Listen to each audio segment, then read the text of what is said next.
Assalamualaikum warahmatullahi wabarakatuh. Sabahul khair. Kaifa halukum ayyuhat tullab? Alhamdulillah, insyaallah. Hayya nabda dirasatana al-yawm biqiraati basmalah. Bismillahirrahmanirrahim. Sanastamiru darsal lughatal arabiyyah. Wal an sanabhathu 'anin na'ti wal man'ut.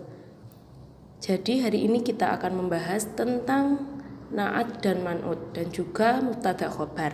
Yang mubtadanya berupa isim isyarah dan khobarnya berupa na'at atau dzaraf makan. Tayyib, nabda'ul an. Oke, kita mulai sekarang dari pengertian na'at dan man'ut. Jadi na'at itu kata sifat atau karakter.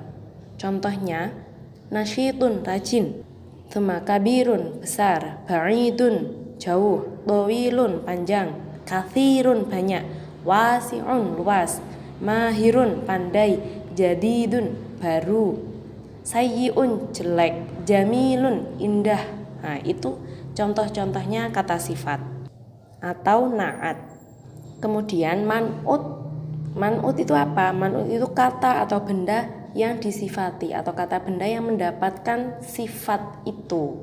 Seperti contohnya siswa yang rajin. Berarti siswa ini man'ut, yang rajin itu na'at. Selanjutnya na'at jika diterjemahkan ke bahasa Indonesia itu mempunyai arti yang seperti rumah yang besar, kelas yang bersih, murid yang pandai, taman yang indah. Seperti itu contohnya. Kemudian na'at harus sesuai atau mengikuti man'utnya dari segi apa saja. Yang pertama yaitu dari segi mudzakkar atau laki-laki dan muannasnya atau perempuan. Ciri muannas itu biasanya ada tak marbutoh. Tak marbutoh itu tak bunder di akhir kata. Kalau mudzakkar itu nggak ada biasanya. Kemudian yang kedua dari segi i'rabnya. I'rab itu harokat di akhir kata. Kemudian yang ketiga ma'rifat atau nakirah, yaitu tanda al di depan kalimat. Oke, kemudian kita belajar dari contoh langsung ya. Yang pertama, Muhammadun tilmidun nasyitun. Muhammadun ini yang putih, ini sebagai mubtada atau subjek. Kita belajar yang ini, tilmidun nasyitun, susunan na'at man'ut. Nah, tilmidun murid laki-laki, nasyitun yang rajin. Tilmidun ini sebagai man'ut atau kata yang disifati. Kemudian nasyitun yang kuning ini sebagai na'at atau kata sifatnya. Seperti catatan yang tadi, na'at harus mengikuti man'ut dari yang pertama yaitu mudzakkar atau muannasnya. Lah, ini contoh yang mudzakarnya, yang laki-lakinya. Tilmidun ini mudzakkar. Jadi na'atnya juga harus mudzakkar. Kalau yang bawah ini muannas. Fatimah ini perempuan, tilmidatun kata muannas. Jadi na'atnya juga harus muannas. Nasyitotun ini cirinya ada tak marbutoh, ini tak bundar, ada titik dua ini. Kemudian yang kedua dari segi i'rabnya atau harokat di belakang katanya ini. Ini tilmidun, ini dhammah. Jadi naatnya juga harus dhammah. Ini juga ya. Kemudian yang ketiga dari segi ma'rifat nakirahnya, ini enggak ada alif lamnya, jadi naatnya juga enggak ada alif lamnya. Ini man'utnya enggak ada alif lamnya, naatnya juga enggak ada alif lamnya. Oke, jadi bisa difahami ya, yang merah ini man'utnya atau kata yang disifati, kemudian yang kuning ini adalah na'atnya atau kata sifatnya. Oke, materi selanjutnya kita belajar kalimat yang bersusunan mubtada'nya berupa isim isyarah atau kata tunjuk dan khobarnya berupa na'at atau dzaraf makan, keterangan tempat. Nah, di bab 1 kemarin kita sudah belajar tentang mubtada dan khobar. Kita ulangi lagi ya. Mubtada itu apa? Mubtada yaitu kata benda atau isim yang berada di awal kalimat dan berkedudukan sebagai subjek. Kemudian khobar. Khobar itu kata yang jatuh setelah mubtada dan berkedudukan sebagai predikat. Contohnya kemarin, hadhihi madrasatun, ini sekolah. Hadhihi atau ini berkedudukan sebagai mubtada atau subjeknya. Madrasatun ini sebagai khobarnya.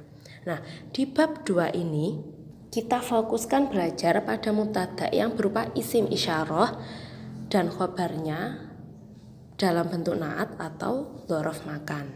Ada contoh kalimat yang mubtadanya berupa isim isyarah atau kata tunjuk dan khobarnya berupa naat atau kata sifat. Nah, seperti yang kita tahu, isim isyarah atau kata tunjuk itu ada kata tunjuk dekat seperti hada, ini laki-laki, hadihi, ini perempuan. Kemudian ada kata tunjuk jauh, dadzalika, itu laki-laki, tilka, itu perempuan.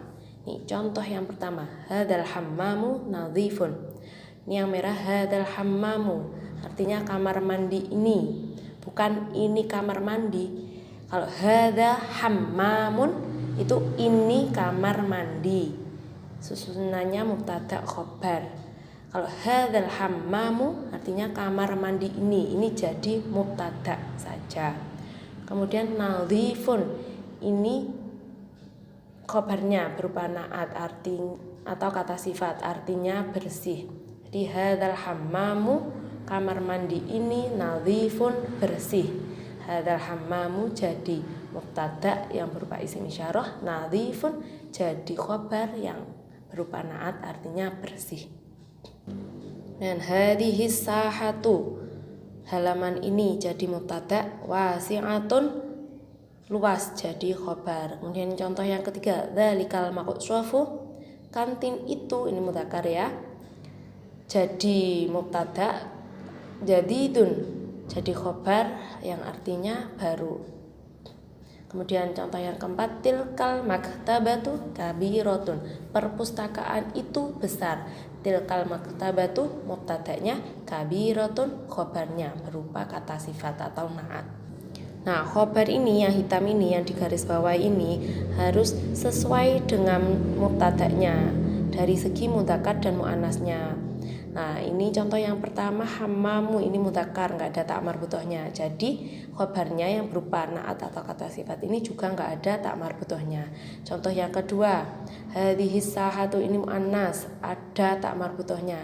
Jadi kata sifatnya atau khobar yang berupa kata sifat ini juga harus ada tak marbutohnya. Kemudian i'rabnya, ini harokat belakangnya ini dhammah, jadi yang khobarnya juga dhammah, ini sama. Oke, bisa difahami ya.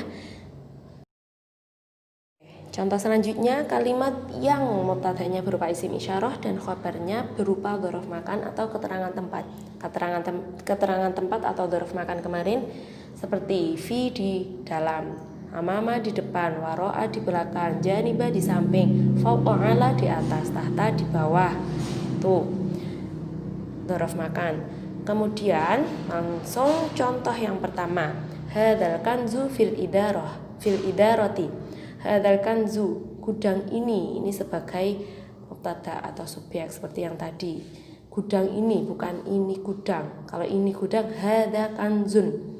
Kalau hadzal kanzu, ini gudang ini sebagai mubtada. Nah, fil idarati ada di dalam kantor. Lah, ini fi, ini dzaraf makannya. Jadi khobarnya berupa dzaraf makan, di dalam kantor. Gudang ini ada di dalam kantor. Kemudian contoh selanjutnya, hadhil qa'atu, aula ini sebagai mubtada atau subjek, alal maktabati, ada di atas perpustakaan. Ala ini dzaraf makan, di atas. Alal maktabati ini jadi khobar yang berupa dzaraf makan atau berupa keterangan tempat. Nah, untuk khobar yang berupa dzaraf makan atau keterangan tempat, ini kata yang jatuh setelah dzaraf makan atau kata yang jatuh setelah keterangan tempat ini, di dalam, di atas, di depan, di antara, ini katanya harus berharokat kasroh karena kemasukan huruf jar atau dzaraf makan ini. Nah, jadi fil idaroti, bukan fil idarotu atau fil idarota, harus kasroh. Fil idaroti, alal maktabati, amamal ma'mali, bainal masjidi wal ma'hadi. Nah, ini jadi harokatnya harus kasroh karena kemasukan huruf jar. Bisa difahami ya? Oke, ini ada contoh-contoh kata sifat Dan dhorof makan silahkan dicatat di buku kalian nih. Sohirun kecil, kabirun besar, qoribun dekat, ba'idun jauh, qoswirun pendek, tawilun panjang, qalilun sedikit, kathirun banyak, dhayiqun sempit, wasi'un luas, mutasih kotor, nadhifun bersih. Qabihun jelek, jamilun indah, kaslanun malas, nasyitun rajin, jahilun bodoh, mahirun pandai, qadimun lama, jadidun baru, thaqilun berat, khafifun ringan, jaidun baik, sayyi'un buruk. Mungkin cukup materi kita untuk hari ini. Hayya nakhtatim biqiraati hamdalah walhamdulillahi rabbil alamin. Wassalamualaikum warahmatullahi wabarakatuh.